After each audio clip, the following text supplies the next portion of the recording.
ओडिशार समस्त कृषक भाई भौणी एवं महिला माने जो माने अछंती जो माने युवक वर्ग अछंती तो समस्त यही न्यूज़टी बहुत इम्पोर्टाट रहिबो काहेकि ना देखंतु जेतेबेले बीजेपी जो सरकार को आसीथिला बा बीजेपी सरकार को आसीबा पूर्वरु तार जो मैनिफेस्टो रे जो कहिथिला माने सरकार को आसीबा पूर्वरु सी जो दाबी रखिथिला जे आमे ओडिशा को आसिले एई सब योजना करिवु तो एबे जानि नियंतु से योजना गुड़िक कौन एवं ता भितर केतोटी पूरण होती माने ता एबे लागू होगापाई जाऊँगी सबकि ये भिडियो आम डिस्कस करवा एवं समस्ते एक्टिव रुहतु समस्ते जानी रखु कनसीयस रुहतु ये योजना विषय हुए तो आगू को जदि ये योजनाटी जदि आसे ताहले आपण माने यार लाभ उठे पारे ठीक अच्छे तो समस्ते ये वीडियो को गोटे गोटे शेयर कर दिंतु ये जदि वीडियो पाइबापी चाहते आम चैनल को सब्सक्राइब करूँ वीडियो गोटे लाइक निश्चित भाव में करेंगे वीडियोटी जदि भल थाए ठीक अच्छे जो कृषक मानकर समस्या को लेकिन जो रखिंट से जो ये रखिंट जे कौन रखिंट ना कृषक मानकर समृद्धि पाई तांकर जो धान क्विंटाल पिछा 3100 टंका रखिंट जोटा कि ओडिशा रे लागू हो जाइए ठीक अच्छे एवं 48 घंटा भितर तांकर जो जेतिकी टंका सेतिकी टंका तांकर खाता को पूरा डायरेक्ट पड़ेबो ठीक अच्छे ये बहुत बड़ खुशी खबर ठीक अच्छे एवं जोटा कि कृषक मानू आउ टेंशन नापी पड़ो ना ठीक अच्छे तापर से भाई देखो बर्तमान जो ट्रेंडिंग न्यूज जोटा कि चली बर्तमान जो ट्रेंडिंग न्यूज चली सुभद्रा योजना ठीक अच्छे से सुभद्रा योजना थ्रो रे कौन कराई ना 50,000 टंका महिला मानू कैश भाउचर दिज्व ठीक अच्छे 50,000 टंकार नगद भाउचर भाव से पाइबे एवं वर्षक मध्य खर्च कर ठीक अच्छे 2 वर्ष मध्य से खर्च करेंगे तेणु ये हूँ महिला मानन बहुत बड़ योजना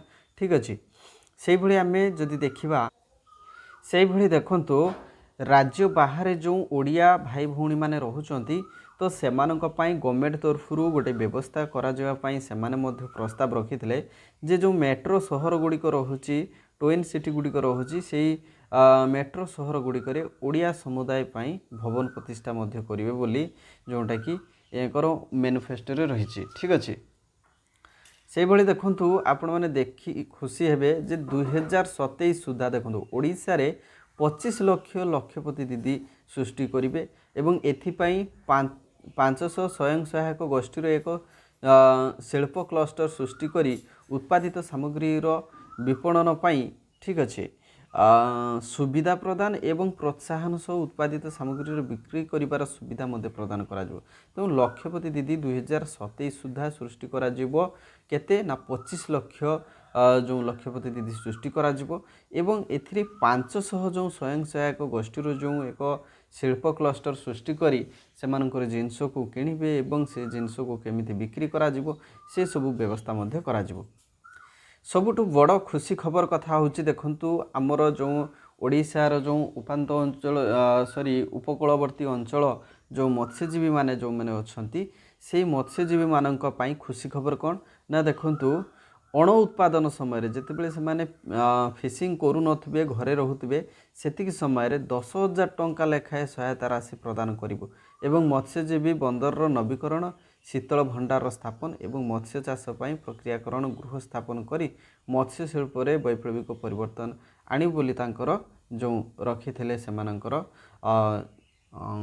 संकल्प पत्र रे ठीक अच्छे तेणु ये योजनाटा विषय रे समस्ते जानी रखु जितेबाला ये योजनाटी आसीजिवो सेतेबाला समस्ते लाभ पाइबे ठीक अच्छे तो वर्तमान जो ओडिशार युवक भाई भौणी मैंने अच्छा से कौन खुशी खबर रही देखो ओडिशार जो अर्थनीति को श्रेष्ठ कार्यक्षम अर्थनीति रे परिणत करने देखु 2029 सुधा 3,50,000 लोक ठीक अच्छे निजुक्ति देबू ठीक अच्छे 3,50,000 लोक तेणु ये जो आमर ओडिशार अर्थनीति या द्वारा बहुत डेभलप होबो ठीक अच्छे जो थे कि ये कहुई राउरकेला जो राउरकेला संबलपुर पारादीप और धामरा को मिसाई 2027 जून सुधा आम एक शिल्प कॉरिडोर प्रतिष्ठा करूँ तेणु यही सर्कल भितर शिल्प कॉरिडोर प्रस्तुत होपर एमएसएमई विभाग अभिवृद्धि प्रसारण ठीक प्रसारण करा ये सब योजना आरंभ करेंगे तापर राज्यर 4टी अंचल आरंभ उन्नत ଜ୍ଞାନକୌଶଳ ସମ୍ବଳିତ IT ପାର୍କ ମଧ୍ୟ କରାଯିବ। ଏଥିରେ 3,50,000 ଲୋକଙ୍କୁ ନିଯୁକ୍ତି ଡାଇରେକ୍ଟଲି ମିଳିବ। ଠିକ୍ ଅଛି। ତ ଇଏ ବହୁତ ଖୁସି ଖବର ଯେଉଁ ଓଡ଼ିଶାର ଯୁବକ ଭାଇ ଭଉଣୀମାନଙ୍କ ପାଇଁ। ବର୍ତ୍ତମାନ ଦେଖନ୍ତୁ ଯେଉଁ ଶିକ୍ଷିତ ଭାଇ ଭଉଣୀମାନେ ଅଛନ୍ତି ସେମାନଙ୍କ ପାଇଁ ଖୁସି ଖବର କ'ଣ ରହିଛି। ଯେଉଁ ଓଡ଼ିଶା ସରକାରଙ୍କର ଯେଉଁ ବିଭିନ୍ନ ବିଭାଗରେ ଯେଉଁ ଖାଲି ଥିବା 1.5 ଲକ୍ଷ ଯେଉଁ ପଦ ଖାଲି ରହିଛି ସ୍ୱଚ୍ଛ ଓ ନିୟମ ଅନୁସାରେ ପୂରଣ କରିବାକୁ ପ୍ରଥମ 2 ବର୍ଷ ଭିତରେ 65,000 ପଦ ପୂରଣ କରିବୁ। ଏହି ପଦବୀ ପୂରଣରେ OBC EWS ବର୍ଗକୁ ଅଗ୍ରାଧିକାର ଦେବୁ। ଠିକ୍ ଅଛି। ତେଣୁ ଦେଖନ୍ତୁ ଏଥିରେ ମାନେ ଫାଷ୍ଟ 2 ବର୍ଷ ଭିତରେ 65,000 ଦିଆଯିବ, ତାପରେ ରେଷ୍ଟ ଯେଉଁ ରହିଲା 1.5 ଲକ୍ଷରୁ ସେତିକି ଦିଆଯିବ। ଠିକ୍ ଅଛି। ତ ଏମାନଙ୍କର ଯେଉଁ ସଂକଳ୍ପପତ୍ର ରହିଛି ସେମାନେ ନିଶ୍ଚିତ ଭାବରେ କାର୍ଯ୍ୟ କରିବା ପାଇଁ ଚେଷ୍ଟା କରିବେ। ଦେଖାଯାଉ କ'ଣ ହେଉଛି। ତ ପରବର୍ତ୍ତୀ ଯେଉଁ ଯୋଜନା ରହିଛି ଆମେ ଆଲୋଚନା କରିବା। ଯେଉଁ ଉପାନ୍ତ ଅଞ୍ଚଳରେ ବା ଯେଉଁମାନେ କେବିକେ ଏରିଆରେ ଯେଉଁମାନେ ରହୁଛନ୍ତି, ଯେଉଁମାନେ କି ଜଙ୍ଗଲ ଉପରେ ଡିପେଣ୍ଡ କରୁଛନ୍ତି, ଯେଉଁମାନେ କେନ୍ଦୁପତ୍ର ତୋଳିକି ବିକ୍ରି କରୁଛନ୍ତି। ଠିକ୍ ଅଛି। ତ କେନ୍ଦୁପତ୍ର ବିକ୍ରି କରୁଥିବା ଲୋକମାନଙ୍କ ପାଇଁ ବା କେନ୍ଦୁ ତୋଳାଳିମାନଙ୍କ ପାଇଁ ଇଏ କଲ୍ୟାଣକାରୀ ଯୋଜନା ରହିଛି ଏବଂ ଏହା ମାଧ୍ୟମରେ କେନ୍ଦୁପତ୍ର କିଆରି ପିଛା 2 ଟଙ୍କାରେ କିଣିବୁ। ଠିକ୍ ଅଛି। ଏବଂ କେନ୍ଦୁପତ୍ର ତୋଳାଳିଙ୍କୁ 35% ଏବଂ କେନ୍ଦୁପତ୍ର ତୋଳାଳିଙ୍କୁ 10% ବୋନସ୍ ଦେବୁ। ତେଣୁ ସେମାନଙ୍କ ପାଇଁ ମଧ୍ୟ ଇଏ ଯୋଜନା ବହୁତ ଶୀଘ୍ର ଲାଗୁ ହୋଇଯିବ। ଠିକ୍ ଅଛି। ତ ଏହା ଦ୍ୱାରା ସେମାନେ ବହୁତ ଉପକୃତ ହେବେ। ବର୍ତ୍ତମାନ ଦେଖନ୍ତୁ ଆପଣ ମନେ ରଖିବେ ଯେଉଁମାନେ ବି ପ୍ରଧାନମନ୍ତ୍ରୀ PM ଆବାସ ଯୋଜନା ପାଇନାହାନ୍ତି ବା ସେଥିରୁ ବଞ୍ଚିତ ଅଛନ୍ତି, ଆହୁରି 15 ଲକ୍ଷ ଘର ତିଆରି କରି ଗୃହହୀନଙ୍କୁ ଯୋଗାଇ ଦେବୁ ଏବଂ ଜଳ ଜୀବନ ମିଶନ କାର୍ଯ୍ୟକାରୀ କରି 40,000 ସର୍ବସାଧାରଣ ସ୍ଥାନରେ ଏବଂ 26 ଲକ୍ଷ ଗୃହକର୍ତ୍ତାଙ୍କୁ ଜଳ ଯୋଗାଣ କରିବୁ। ଠିକ୍ ଅଛି। ତେଣୁ ଦେଖନ୍ତୁ ଇଏ ସବୁଠାରୁ ମାନେ ସ୍ୱାଗତ ଯୋଗ୍ୟ ପଦକ୍ଷେପ। 15 ଲକ୍ଷ ଘର ତିଆରି ଆହୁରି କରାଯିବ। ଠିକ୍ ଅଛି। ଯାହାଫଳରେ ଓଡ଼ିଶାରେ ଯେଉଁ ଗରିବ ଲୋକମାନେ ଅଛନ୍ତି ଯେଉଁମାନେ କି ଘର ପାଇବାରୁ ବଞ୍ଚିତ ଅଛନ୍ତି ସେମାନେ ସୁଯୋଗ ପାଇବେ ଏବଂ ଯେଉଁମାନେ ଜଳ ପାଇବାରୁ ବଞ୍ଚିତ ଅଛନ୍ତି ବା ଜଳ ପାଇଁ ବହୁତ ହଇରାଣ ହେଉଛନ୍ତି ସେମାନଙ୍କ ପାଇଁ ମଧ୍ୟ ଖୁସି ଖବର। ତେଣୁ ଏ ଯୋଜନା ଆସିଲେ ନିଶ୍ଚିତ ଭାବରେ ଆପଣମାନେ ମଧ୍ୟ ଠିକ୍ ସମୟରେ ଆବେଦନ କରିବେ ଏବଂ ଏ ଯୋଜନାର ଲାଭ ମଧ୍ୟ ପାଇବେ। ଆଉ ଶେଷରେ ମୁଁ ଗୋଟିଏ ଯୋଜନା କଥା କହିବି ଯେଉଁଟାକି ଓଡ଼ିଶାର ସବୁ ଲୋକମାନଙ୍କ ପାଇଁ ହିତକର ରହିବ, ସବୁ ଲୋକମାନଙ୍କ ପାଇଁ ବେନିଫିଟ୍ ରହିବ। ଦେଖନ୍ତୁ ସେମାନେ କହିଛନ୍ତି ଯେ କ୍ଷମତାକୁ ଆସିଲେ ବା ସରକାର ଗଠନ କଲେ 100 ଦିନ ଭିତରେ ଅର୍ଥାତ୍ ଆମେ 3 ମାସ ଭିତରେ କ'ଣ କରିବୁ ନା ଦେଶର ସବୁଠାରୁ ବଡ଼ ସ୍ୱାସ୍ଥ୍ୟ ବୀମା ଯୋଜନା ଆୟୁଷ୍ମାନ ଭାରତ ପ୍ରଧାନମନ୍ତ୍ରୀ ଜନ ଆରୋଗ୍ୟ ଯୋଜନା କାର୍ଯ୍ୟକାରୀ କରିବୁ ଏବଂ ବାର୍ଷିକ 8 ଲକ୍ଷ ଟଙ୍କାରୁ କମ୍ ରୋଜଗାର କରୁଥିବା ପ୍ରତ୍ୟେକ ନାଗରିକଙ୍କୁ ଏହି ସୁବିଧା ପ୍ରଦାନ କରିବୁ। ଠିକ୍ ଅଛି। ତେଣୁ ପ୍ରତ୍ୟେକ ନାଗରିକଙ୍କୁ ଏହି ସୁବିଧା ପ୍ରଦାନ କରିବା ପାଇଁ ଇଏ ଚେଷ୍ଟା ରହିବ, କିନ୍ତୁ ଯେଉଁମାନଙ୍କର 8 ଲକ୍ଷରୁ କମ୍ ଥିବ। ଠିକ୍ ଅଛି। 8 ଲକ୍ଷରୁ କମ୍ ଥିବ ରୋଜଗାର ସେମାନଙ୍କୁ ମିଳିବ ନାହିଁ।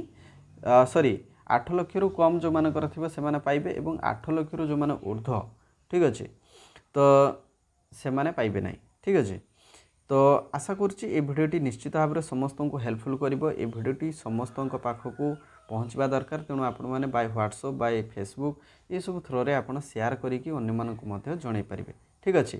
ତ ସମସ୍ତଙ୍କୁ ବହୁତ ବହୁତ ଧନ୍ୟବାଦ ଭିଡ଼ିଓକୁ କମ୍ପ୍ଲିଟଲି ଦେଖିଲେ। ଭିଡ଼ିଓଟି ଯଦି ଇନଫର୍ମେଟିଭ୍ ହେଇଥିବ ତାହେଲେ ନିଶ୍ଚିତ ଭାବରେ ଭିଡ଼ିଓକୁ ଗୋଟେ ଲାଇକ୍ କରନ୍ତୁ। ଚ୍ୟାନେଲ୍ ଯଦି ନୂଆ ଅଛନ୍ତି ଚ୍ୟାନେଲ୍କୁ ସବସ୍କ୍ରାଇବ୍ କରି ଏଇଭଳି ଭିଡ଼ିଓ ଦେଖିବା ପାଇଁ ଚ୍ୟାନେଲ୍କୁ ନିଶ୍ଚିତ ଭାବରେ ସବସ୍କ୍ରାଇବ୍ କରନ୍ତୁ, ବେଲ୍ ଆଇକନ୍କୁ ମଧ୍ୟ ଦବାନ୍ତୁ। ଧନ୍ୟବାଦ।